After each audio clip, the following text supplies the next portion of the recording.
Question spéciale d'anthropologie, partie 1. Introduction générale. Un rite renvoie à une forme d'action, contrairement à un mythe.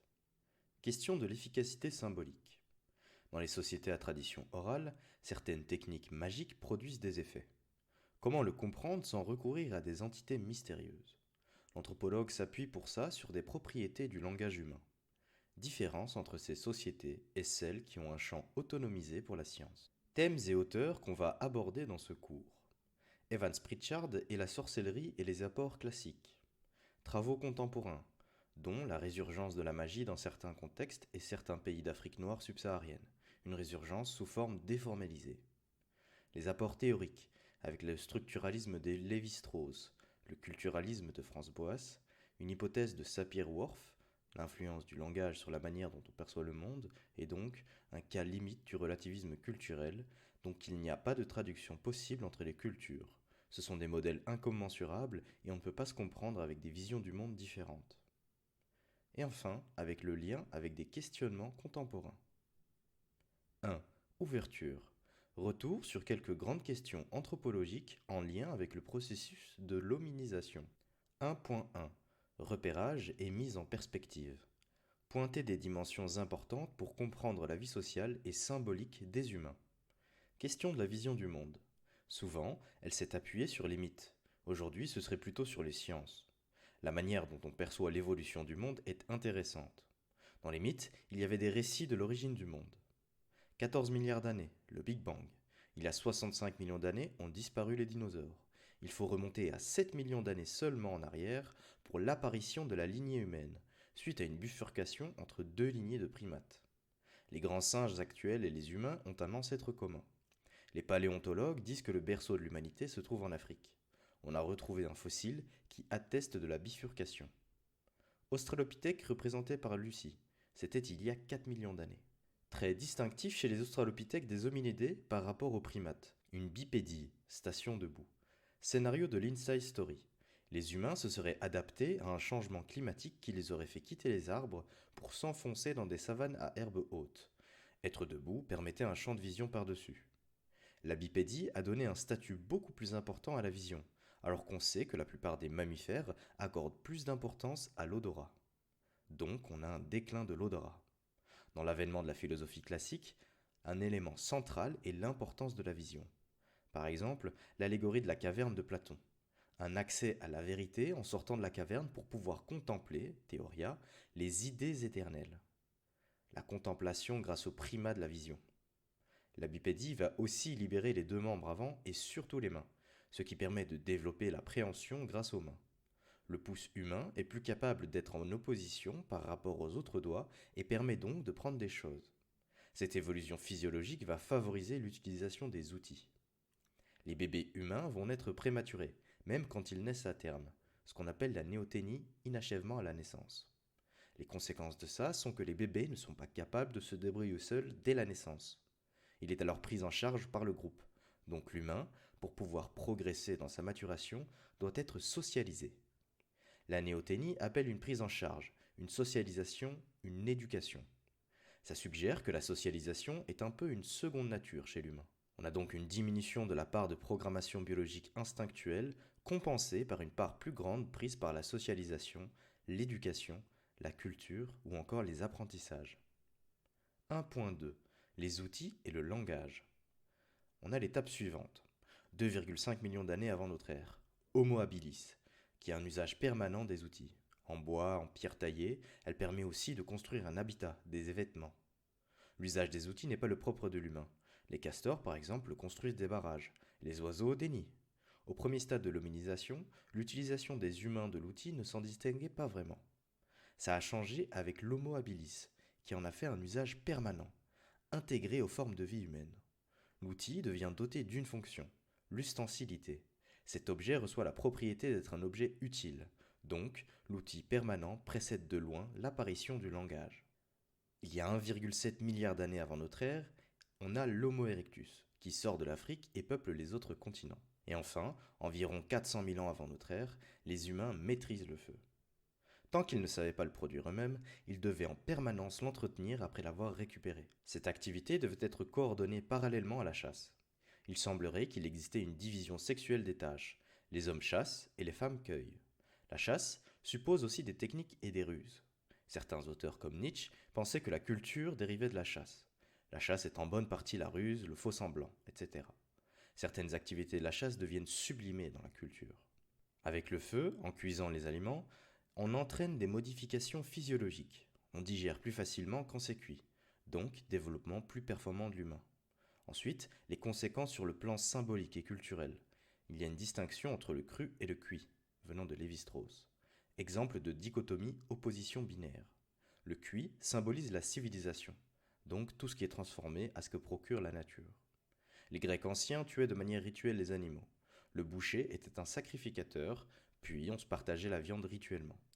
La chasse est à la fois une technique pour tuer et manger, mais aussi un rituel social. La chasse fait partie du symbolique, et le feu a amené beaucoup par rapport au symbolique, avec par exemple les humains qui dérobent le feu aux dieux dans la mythologie.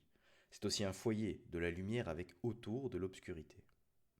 Il y a 250 000 ans avant notre ère, on a l'apparition de l'homme de Néandertal, qui constitue une nouvelle espèce humaine.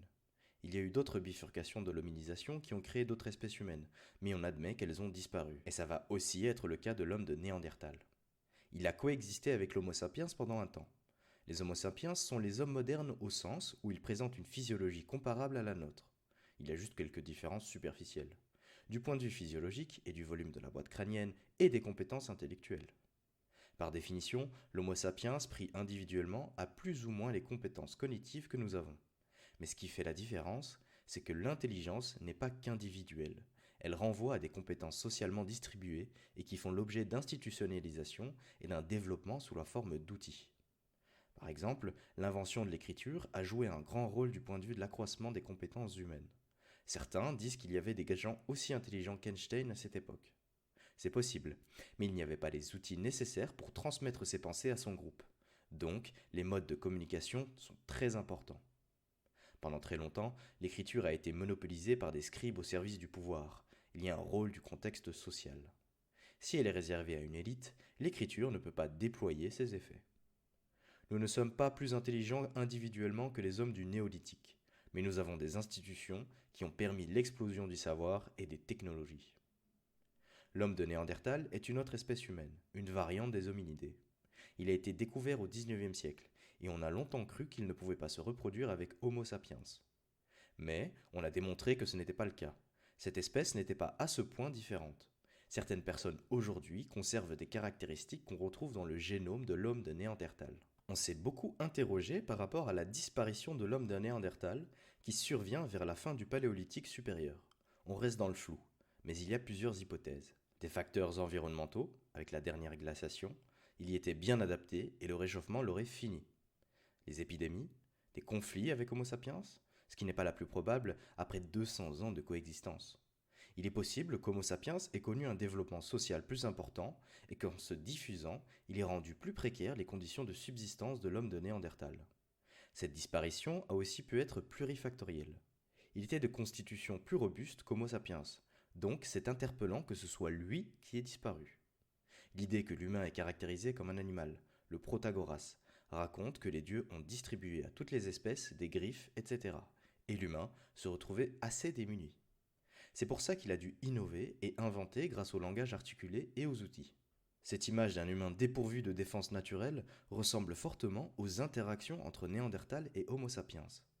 L'Homo sapiens aurait dépassé Néandertal du point de vue symbolique, de l'organisation sociale et de l'usage des outils et techniques. Le Paléolithique supérieur, de moins 40 000 à moins 10 000 avant notre ère, qui veut dire ancien âge de pierre, et ça renvoie à des techniques lithiques, qui sont des techniques de taille de la pierre. Il y a peu d'innovations techniques pendant cette période, mais il y a une explosion du symbolique.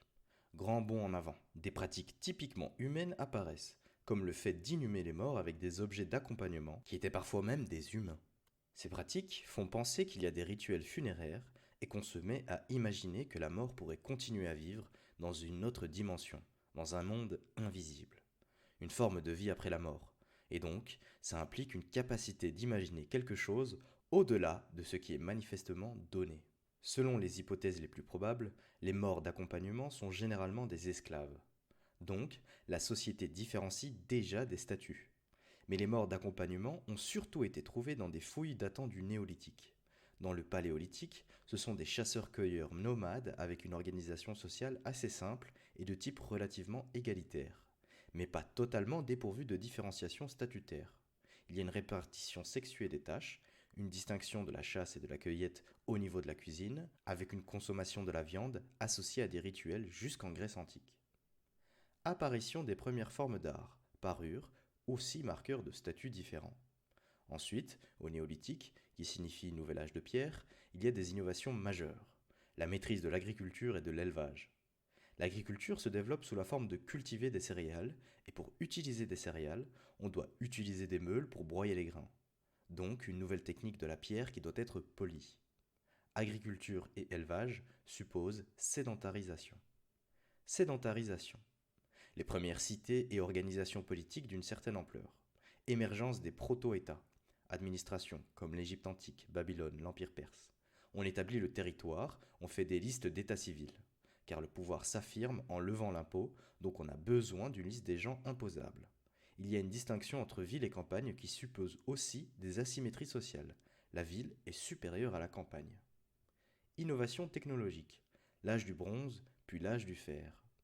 Cette période de transformation considérable se termine avec l'invention de l'écriture, qui va en ajouter une couche sur les inégalités qui ont commencé à émerger. Les citadins tiennent les ruraux, qui doivent produire pour les gens de la ville sous leur dominance. Les lettrés vivent plutôt en milieu urbain. Il y a une distinction entre travail manuel et travail intellectuel. Différentes hypothèses circulent quant à l'émergence du néolithique. En général, les sociologues n'aiment pas trop les facteurs naturels, mais on se demande s'il n'y a pas eu une incidence de la fin de la glaciation. Il y a partout dans le monde des foyers de néolithisation qui se sont produits plus ou moins au même moment, alors qu'il n'y avait pas de lien entre eux, ce qui amène à penser à un rôle du changement climatique. Le fait qu'il y ait eu une explosion du symbolique dans le paléolithique supérieur montre que ces conditions ont eu un rôle.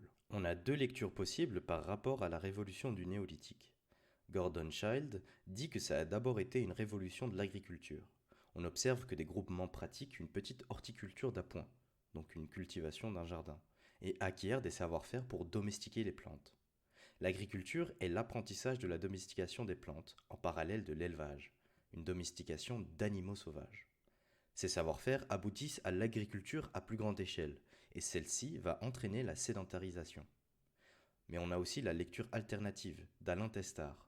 Des groupes nomades deviennent semi-sédentaires. Ils commencent, sur base de leur petit jardin, à constituer des stocks. Par définition, les groupes de nomades ne pouvaient transporter que le strict nécessaire. Ce qui fait un parallèle avec ce que Marshall Salins a dit, les chasseurs-cueilleurs nomades ne sont jamais attachés à leurs objets.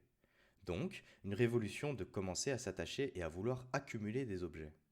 Il y a un passage de la reproduction simple à la reproduction élargie, qui est la première préfiguration de la logique de croissance. Les stocks donnent plus de sécurité alimentaire, mais Salins dit que les vraies sociétés d'abondance sont celles qui ne faisaient pas de stock.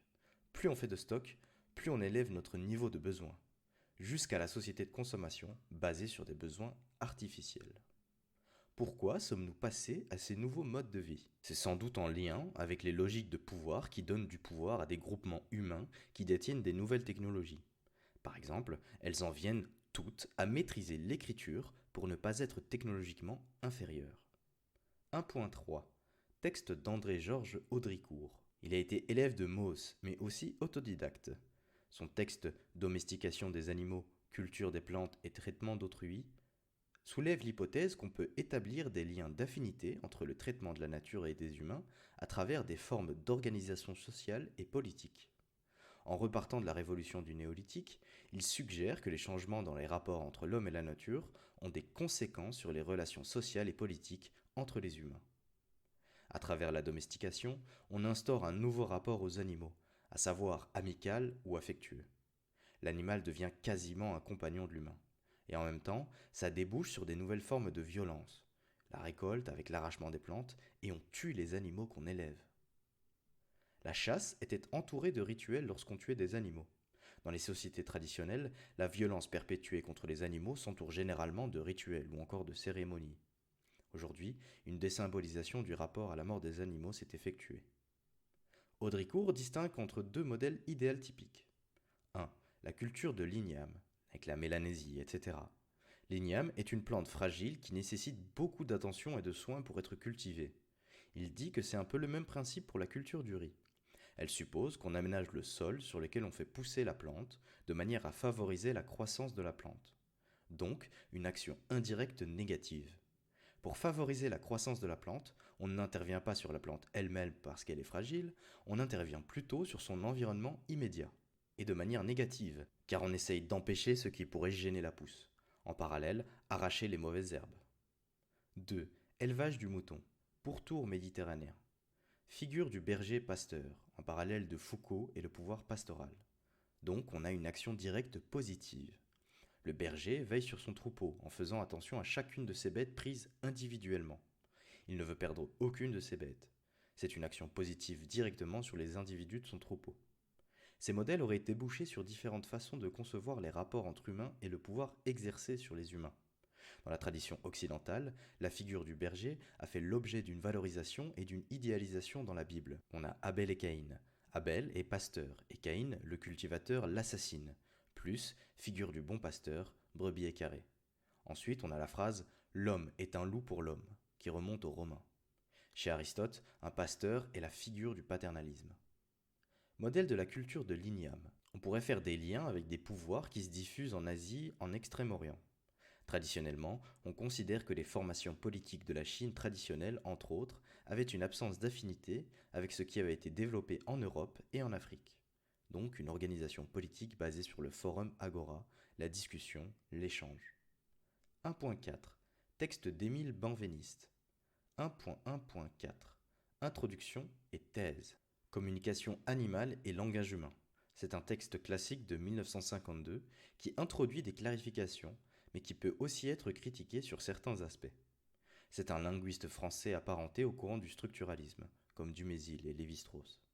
Né en 1902 et mort en 1976, il a beaucoup travaillé sur le vocabulaire indo-européen. Ce texte s'intéresse à la spécificité du langage humain si on le compare avec les formes de langage animaux. Sa thèse est « Les animaux ont des modes de communication, mais ce serait un abus de langage de considérer que ces modes de communication sont similaires au langage humain. » Il insiste qu'il faut établir une distinction entre langage humain et mode de communication animal. Le langage humain, basé sur des propriétés spécifiques aux humains qu'on ne retrouve pas chez les animaux. Parfois, des modes de communication animaux s'en rapprochent, mais jamais ils ne combinent tous les aspects du langage humain. On ne fait pas une opposition de nature entre les deux, pas un grand partage entre nature et culture. On est plutôt dans une différence de degré entre communication animale et langage humain. Benveniste est plutôt sur une différence de nature, oui, mais actuellement, on réinterprète sa thèse autrement. Les cris des animaux, contrairement aux voix des humains, le logo et la voix, la traduction restrictive, le logos, le langage parlé et raisonné. Le logos suppose le langage articulé. Langage articulé, c'est une double articulation à deux niveaux. En premier, articulation entre des sons combinés pour former des mots. En linguistique, on les appelle des phonèmes, des éléments non significatifs. Exemple, le chat du chapeau ne renvoie pas au chat, il ne signifie rien. Les mots font sens, mais ils sont constitués à partir d'éléments non significatifs. Les langues sélectionnent des sons pour créer des mots. En deux, les mots sont articulés pour former des phrases. Les morphèmes sont utilisés pour former des phrases qui seront formées selon les règles de la syntaxe, de la grammaire ou encore de la conjugaison. Il y a une forme d'abstraction. S'abstraire aussi au sens de prendre distance à ce qui est donné. Le langage articulé suppose une capacité de s'abstraire, parallèlement à la négativité d'Ardonneau. On peut ainsi imaginer ce qui n'est pas. Le langage articulé permet de s'abstraire et d'entrer dans le symbolique.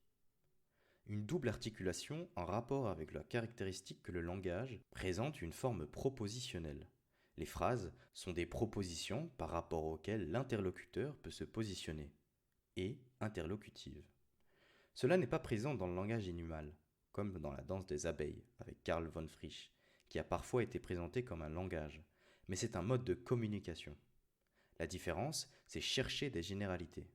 Les différences sont des recherches empiriques. On peut très précisément étudier certaines caractéristiques. Ce texte s'intéresse à la spécificité du langage humain si on le compare avec les formes de langage animaux. Exemple de problématisation. Mémoire sur la communication empathique entre humains et animaux, et le gars avait titré sa thèse « Dis-moi ce que le cheval t'a dit ». Mais est-ce légitime de demander que le cheval nous dise des choses? On peut communiquer avec un cheval, mais prétendre qu'on ait pu entendre quelque chose de traduisible dans notre langage est plus difficile à admettre. Exemple de la communication avec des animaux familiers. Notre chat ronronne quand on le caresse, ou il nous fait comprendre qu'on l'embête. L'animal nous transmet donc des choses, mais sans doute qu'il ne peut pas se dire «cet humain est gentil». La notion de sens renvoie au concept, en tant que concept du sens commun. Exemple, concept d'humain et de gentil. Donc, par hypothèse, les chats peuvent communiquer des choses, mais il ne peut pas se formuler à lui-même une telle idée. 1.4.2 Exemple des abeilles. Une abeille signale aux autres abeilles qu'elle a trouvé une source de nourriture en dansant. Elle peut faire une danse en cercle, qui est un signal pour désigner une nourriture à faible distance, ou une danse en 8, une double information, qui montre la distance de la source et la direction à suivre. Le mode de communication qui comprend une aptitude à symboliser, car on a affaire à un signal qui exprime conventionnellement un type d'information. Conventionnellement, un précodage, qui renvoie au programme génétique instinctuel des abeilles. Il faut être une abeille pour comprendre les signaux. Benveniste reconnaît cette aptitude à symboliser, qui est la capacité de formuler et d'interpréter un signe qui renvoie à une certaine réalité. Benveniste considère que les animaux peuvent utiliser des signes et ont une compétence de proto-symbolisation. Mais, en même temps, il insiste qu'il demeure des différences considérables entre communication animale et langage humain. Pas de langage possible sans voix. C'est une idée qui remonte à Aristote. Une différence entre le cri des animaux et la voix, logos, des humains. La communication des abeilles n'appelle aucune réponse, si ce n'est un comportement. L'abeille, en dansant, vise juste à déclencher un comportement d'un congénère, une direction indiquée pour butiner. C'est plus ou moins ce qu'on appelle une réponse comportementale. Mais ce n'est pas une réponse où on s'ajusterait à ce que l'autre a dit sur base de significations admises de type langagier. La communication animale se réfère à des données concrètes de la situation. Ça renvoie à des choses qui sont présentes dans l'environnement, répond à un principe d'ajustement à un milieu naturel. Ce sont des signaux qui renvoient à des données de la situation. On a distingué entre cette communication animale, l'adaptation à un milieu naturel, et le langage humain, habiter un monde, construit à travers les catégories symboliques de l'humain. L'humain habite un monde façonné par ses mots et ses outils. Les animaux peuvent communiquer de manière dialectique, un individu A avec un individu B. Mais c'est difficile d'envisager un processus de transmission, de relais. Les singes ont appris à laver les patates, et ça s'est diffusé dans leur groupe. Donc ça n'était pas inscrit dans leur programme génétique. C'est une innovation qui a été apprise et transmise. A apprend à B, B apprend à C, etc. On peut donc imaginer une transmission. Mais ce que Benveniste veut dire, c'est qu'il n'y a pas de transmission de type B dit à C que A a dit cela, contrairement aux humains qui savent déléguer et transmettre des statuts, etc. En plus, il y a une impossibilité pour les animaux de construire un message à partir d'un autre message.